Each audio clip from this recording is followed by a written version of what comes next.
जय श्री राधे कृष्ण। आप सभी का हमारे YouTube चैनल पे बहुत बहुत स्वागत है। आइए सुनते हैं वैशाख पूर्णिमा तिथि के दिन श्री सत्यनारायण व्रत की कथा। भगवान सत्यनारायण का पूजन, जो कि प्रत्येक पूर्णिमा करने से, कथा श्रवण करने से भगवान सत्यनारायण प्रसन्न होते हैं और अपने भक्तों के सभी प्रकार के दुख और कष्ट को दूर कर देते हैं तथा सुख और समृद्धि का आशीर्वाद प्रदान करते हैं। हिंदू धर्म में वैशाख पूर्णिमा तिथि का बड़ा ही विशेष महत्व है। वैशाख पूर्णिमा को, इस दिन को, जिसे कि बुद्ध पूर्णिमा के नाम से भी जाना जाता है। इस दिन भगवान विष्णु ने, जो कि बुद्ध अवतार धारण किया था। वैशाख पूर्णिमा तिथि के दिन, इस दिन गंगा स्नान करना, दान पुण्यों का कार्य करना, भगवान सत्यनारायण का पूजन करना, कथा श्रवण करना, भगवान शिव का पूजन करना, इन सबों का बड़ा ही विशेष महत्व माना गया है। इस दिन शुद्ध और सात्विकता का पालन करते हुए, धर्म का आचरण करते हुए रहना चाहिए और व्रत को धारण करके, जो कि शाम के समय में विशेष प्रकार से भगवान सत्यनारायण का पूजन करना चाहिए। तो आइए सुनते हैं वैशाख पूर्णिमा तिथि के दिन श्री सत्यनारायण व्रत की कथा। अगर आप श्री सत्यनारायण व्रत कथा के लिए ब्राह्मण दक्षिणा, अन्नदान, वस्त्रदान आदि के लिए देना चाहते हो तो आप अपने श्रद्धा और सामर्थ्य के अनुसार हमें डिस्क्रिप्शन में जाकर के वहां से गूगल पे, फोन पे या अकाउंट नंबर के माध्यम से आप अपने श्रद्धा और सामर्थ्य के अनुसार हमें ब्राह्मण दक्षिणा प्रदान कर सकते हैं। तो आइए सुनते हैं श्री सत्यनारायण व्रत की कथा। तो बोलिए प्रेम से श्री सत्यनारायण स्वामी की जय, लक्ष्मी नारायण भगवान की जय। श्री सत्यनारायण व्रत कथा पहला अध्याय। कि एक बार नैमिषारण्य तीर्थ में शौनकादि 88,000 ऋषियों ने श्री सूत जी से पूछा कि हे प्रभु, इस कलिकाल में वेद विद्या रहित मनुष्यों को प्रभु भक्ति किस प्रकार से प्राप्त हो सकती है तथा उनका उद्धार कैसे होगा। हे मुनि श्रेष्ठ, कोई ऐसा तप बतलाइए जिससे थोड़े समय में ही पुण्य मिल पाए और मनोवांछित फल भी प्राप्त हो। इस प्रकार की कथा सुनने की हम इच्छा रखते हैं। सर्वशास्त्रों के ज्ञाता श्री सूत जी बोले कि हे वैष्णवों में पूज्य, आप सभी ने प्राणियों के हित की बात पूछी है, इसलिए मैं एक श्रेष्ठ व्रत को आप लोगों को बतलाऊंगा, जिसे नारद जी ने लक्ष्मी नारायण जी से पूछा था और लक्ष्मीपति ने मुनि श्रेष्ठ नारद जी से कहा था। आप सब इसे ध्यान से सुनिए। एक समय की बात है कि योगी राज नारद जी दूसरों के हित की इच्छा के लिए अनेकों लोकों में घूमते हुए मृत्यु लोक में आ पहुंचे। वहां उन्होंने अनेक योनियों में जन्मे प्रायः सभी मनुष्यों को अपने कर्मों द्वारा अनेकों दुखों से पीड़ित देखा। उनका दुख देखकर नारद जी सोचने लगे कि कैसा यत्न किया जाए जिसके करने से निश्चित रूप से मानव के दुखों का अंत हो जाए। इसी विचार पर मनन करते हुए वह विष्णु लोक में गए। वहां वह देवों के इष्ट नारायण की स्तुति करने लगे, जिनके हाथों में शंख, चक्र, गदा और पद्म थे। गले में वरमाला पहने हुए थे। स्तुति करते हुए नारद जी बोले कि हे भगवान, आप अत्यंत शक्ति से संपन्न हैं। मन तथा वाणी भी आपको नहीं पा सकती। आपका आदि, मध्य तथा अंत नहीं है। निर्गुण स्वरूप सृष्टि के कारण भक्तों के दुख को दूर करने वाले हैं। आपको मेरा नमस्कार है। नारद जी की स्तुति सुन भगवान विष्णु बोले कि हे मुनि श्रेष्ठ, आपके मन में क्या बात है? आप किस काम के लिए पधारे हैं? निसंकोच आप मुझसे कहिए। इस पर नारद मुनि बोले कि मृत्यु लोक में अनेक योनियों में जन्मे मनुष्य अपने कर्मों के द्वारा अनेकों दुख से दुखी हो रहे हैं।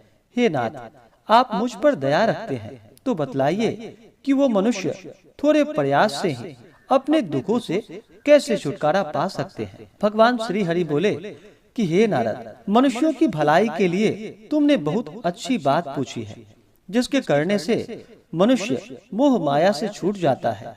वह बात मैं कहता हूँ, उसे सुनो। स्वर्ग लोक व मृत्यु लोक में दोनों में एक दुर्लभ उत्तम व्रत है जो पुण्य देने वाला है। आज प्रेमवश होकर मैं उसे तुमसे कहता हूँ।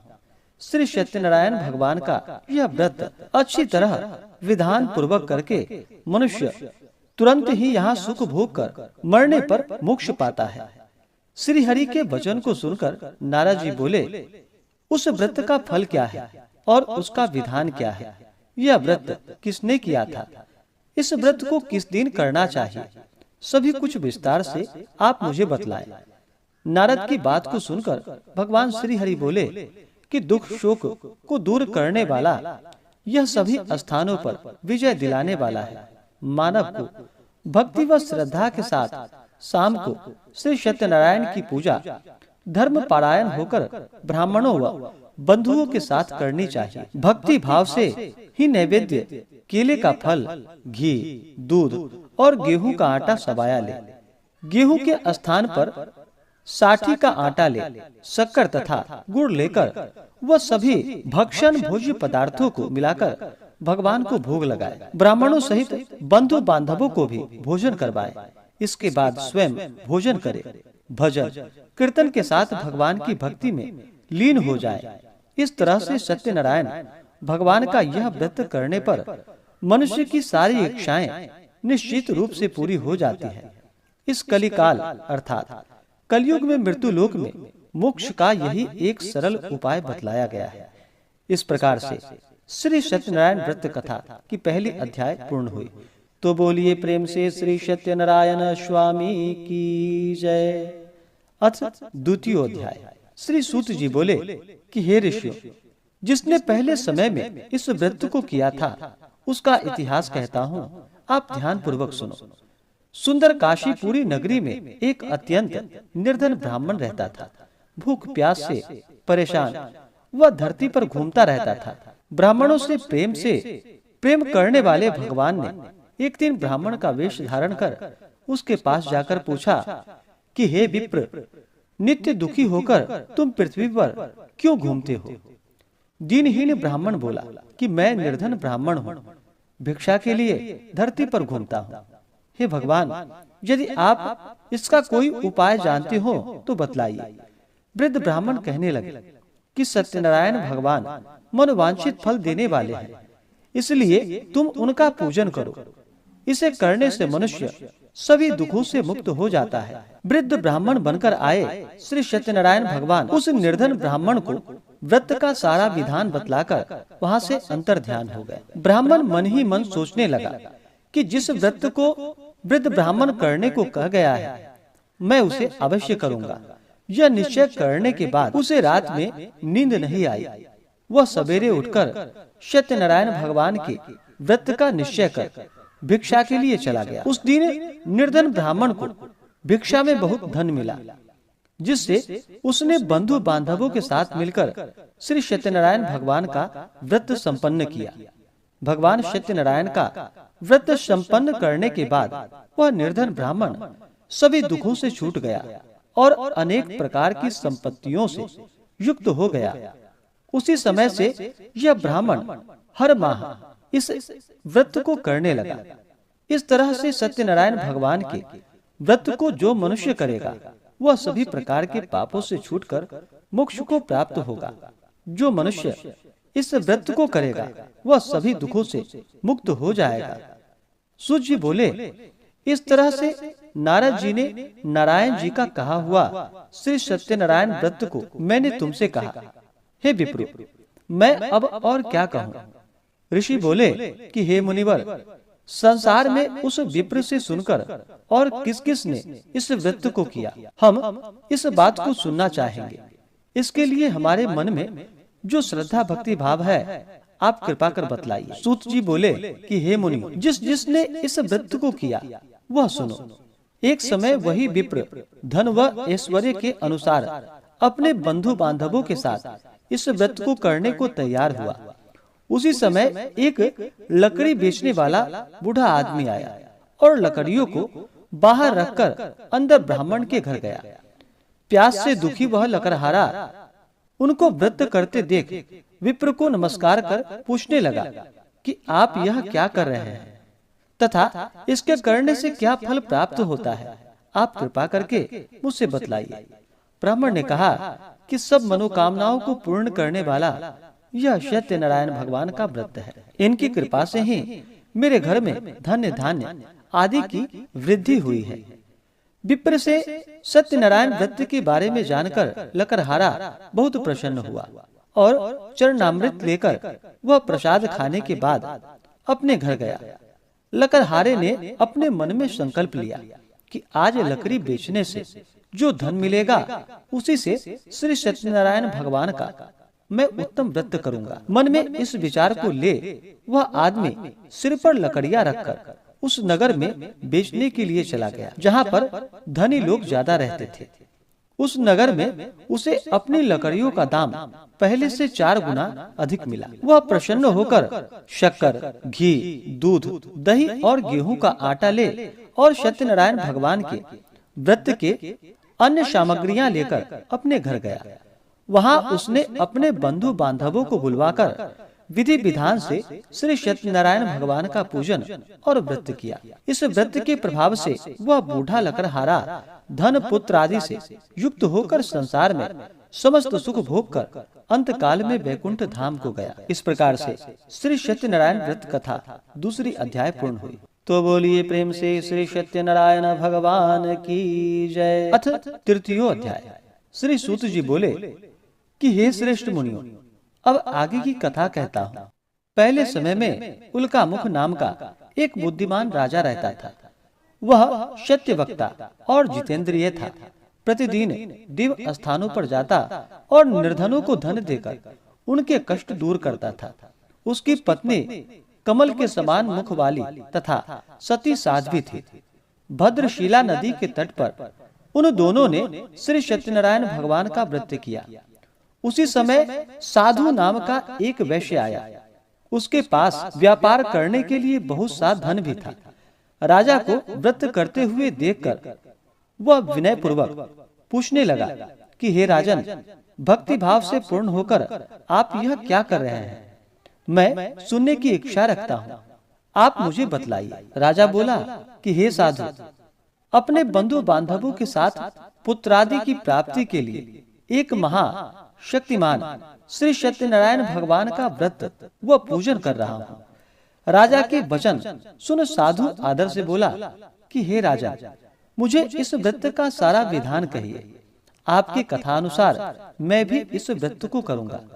मेरी भी संतान नहीं है और इस व्रत को करने से निश्चित रूप से मुझे संतान की प्राप्ति होगी। राजा से व्रत का सारा विधान सुन व्यापार से निवृत्त हो वह अपने घर गया। साधु वैश्य ने अपनी पत्नी को संतान देने वाले इस व्रत का वर्णन कह सुनाया और कहा कि जब मेरी संतान होगी तब मैं इस व्रत को करूंगा। साधु ने इस तरह के वचन अपनी पत्नी लीलावती से कहे।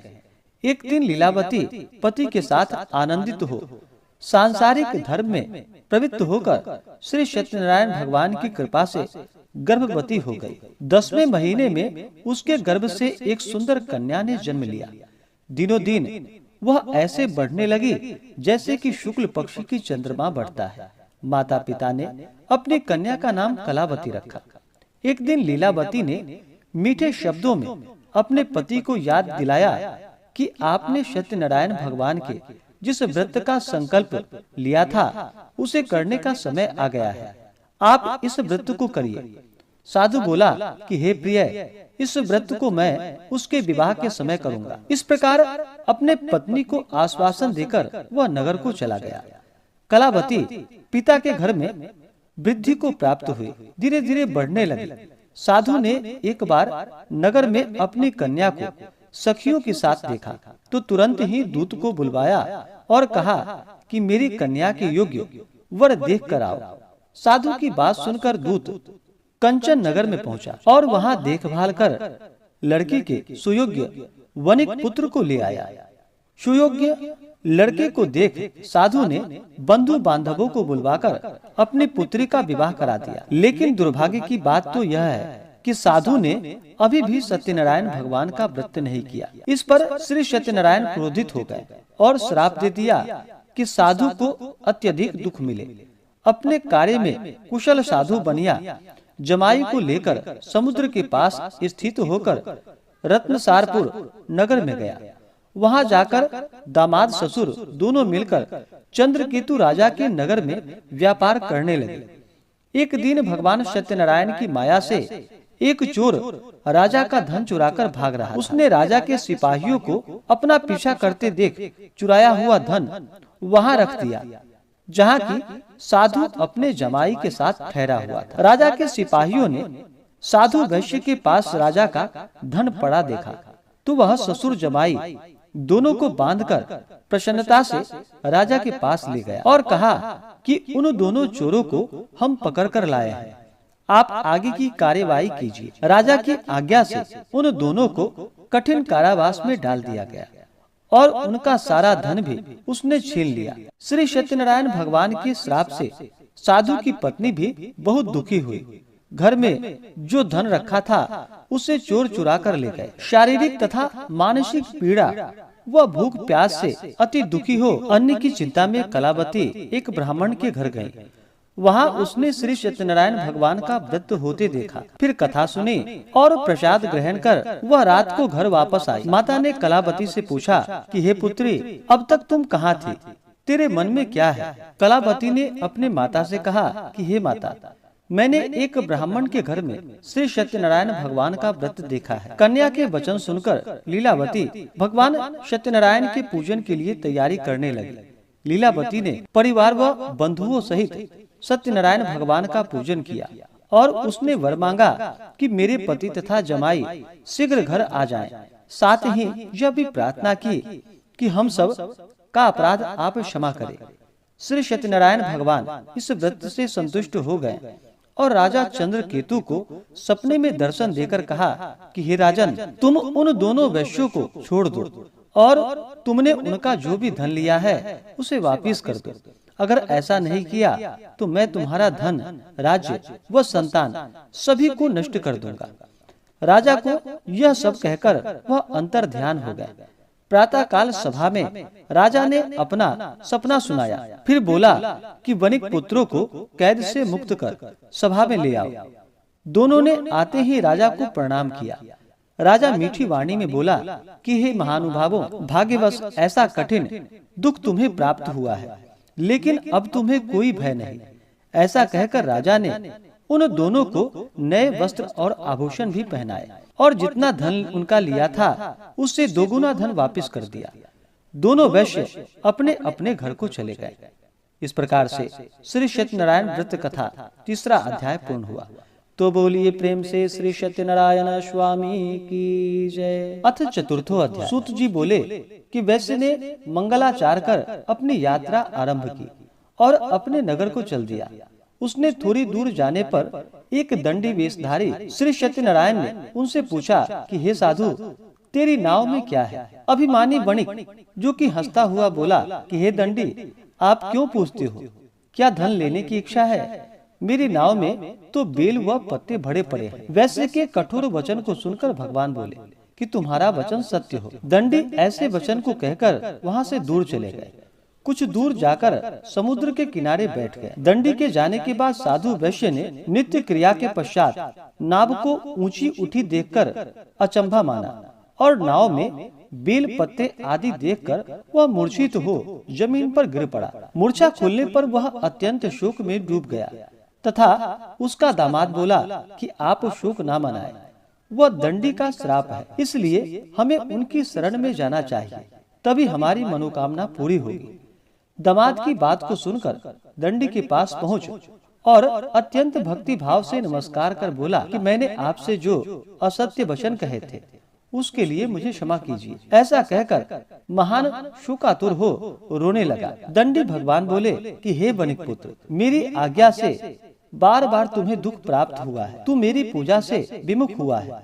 साधु बोला कि हे भगवान, आपकी माया से ब्रह्मा आदि देवता भी आपके रूप को नहीं जानते, तो मैं अज्ञानी कैसे जान सकता हूँ?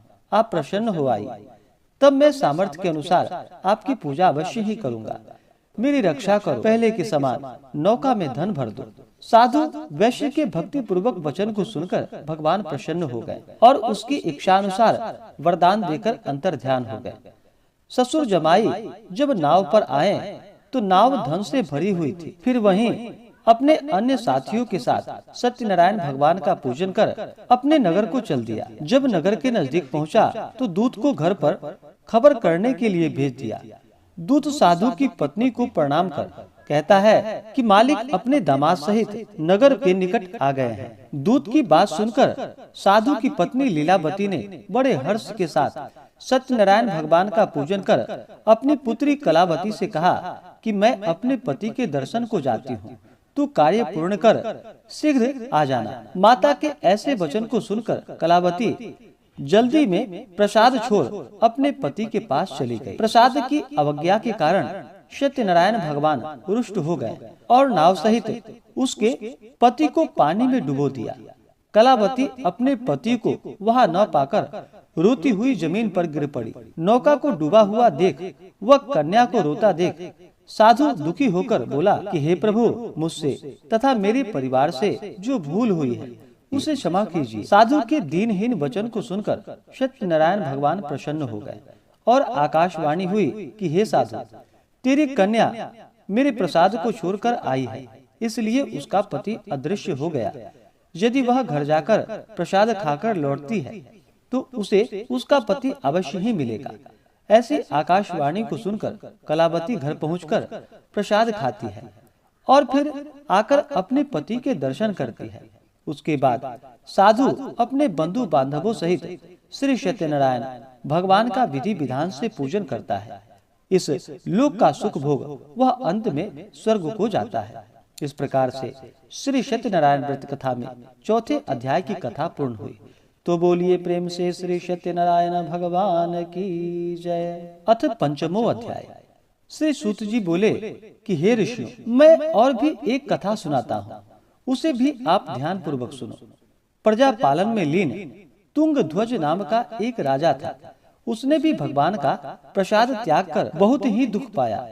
एक बार वन में जाकर वन्य पशुओं को मारकर वह बड़ के पेड़ के नीचे आया।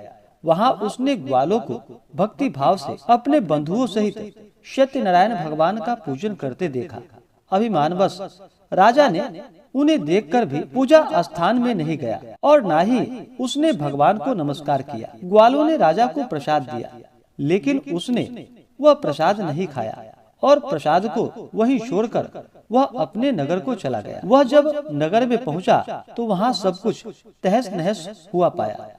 तो वह शीघ्र ही समझ गया कि यह सब भगवान ने ही किया है।